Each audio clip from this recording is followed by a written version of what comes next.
نحمده ونصلي ونسلم على حبيبه الكريم اما بعد اعوذ باللہ من الشیطان الرجیم بسم اللہ الرحمن الرحیم کل نفس ذائقۃ الموت صدق اللہ العظیم اللہ رب محمد صلی علیہ وسلم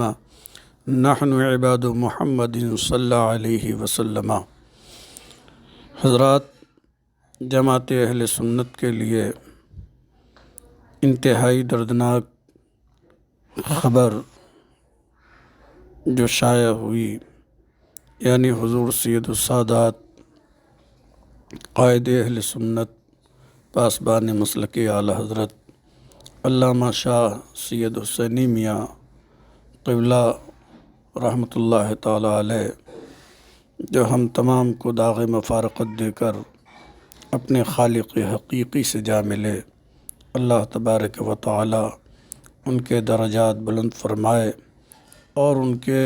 فیوز و برکات سے اہل سنت کو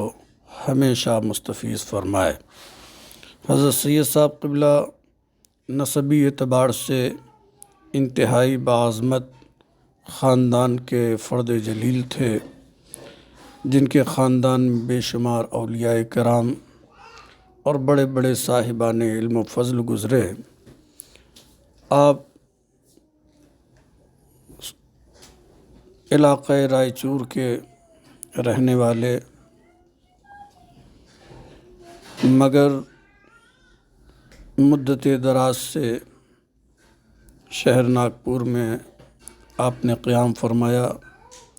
ناگپور ہی سے آپ کا تعلیمی سفر کا آغاز ہوا۔ مبارک پور سے تعلیم کی تکمیل کے بعد آپ نے اپنی جولان گاہ شہر ناگپور ہی کو بنایا۔ دارالعلوم امجدیہ کا قیام، اس کے فروغ اور اس کے تحفظ میں ساری زندگی آپ مصروف عمل رہے۔ حضرت سید صاحب قبلہ رحمۃ اللہ تعالیٰ علیہ کی بے شمار دینی خدمات ہیں، ان سب کا احاطہ کرنا اگرچہ محال نہیں مگر مشکل ضرور ہے۔ حضرت سید صاحب قبلہ سے اس فقیر گدائے برہان ملت عبدالرشید جبل پوری کو بھی ایک وابستگی رہی ہے۔ حضرت سے درس گاہ میں بھی اکتساب فیض کیا، شرف تلمذ حاصل ہوا، اور اس کے بعد تبلیغی اور دیگر دینی معاملات میں حضرت کے ہم رکاب رہنے کا اکثر موقع میسر ہوا ہے۔ حضرت مسلک اعلیٰ حضرت سے متعلق انتہائی جذباتی تھے اور ذرا سا بھی مسلک کے خلاف کوئی قول و عمل آپ برداشت نہیں کرتے تھے۔ جب بھی تعلیمات اعلیٰ حضرت، فکر اعلیٰ حضرت کے خلاف کہیں سے بھی کوئی آواز اٹھی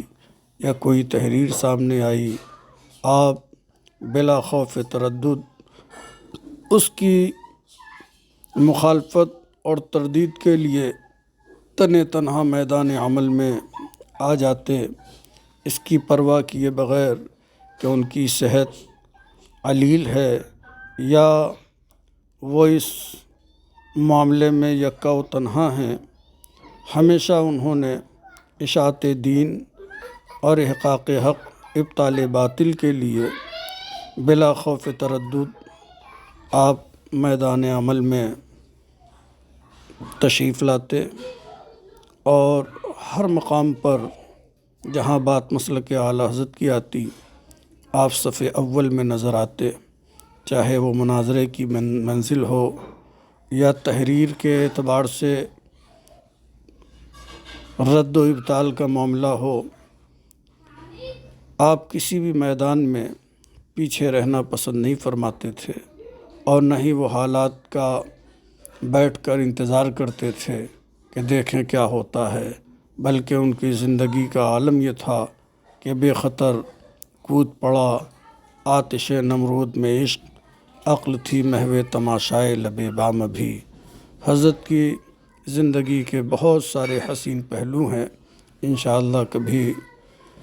موقع ملا تو اس پر کچھ عرض و معروض کی سعادت حاصل کروں گا۔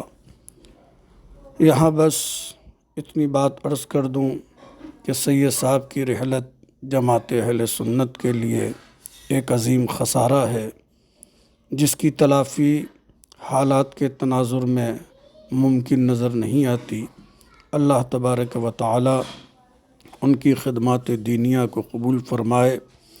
اور بتقاضۂ بشری کسی بھی طرح کا سہو یا خطا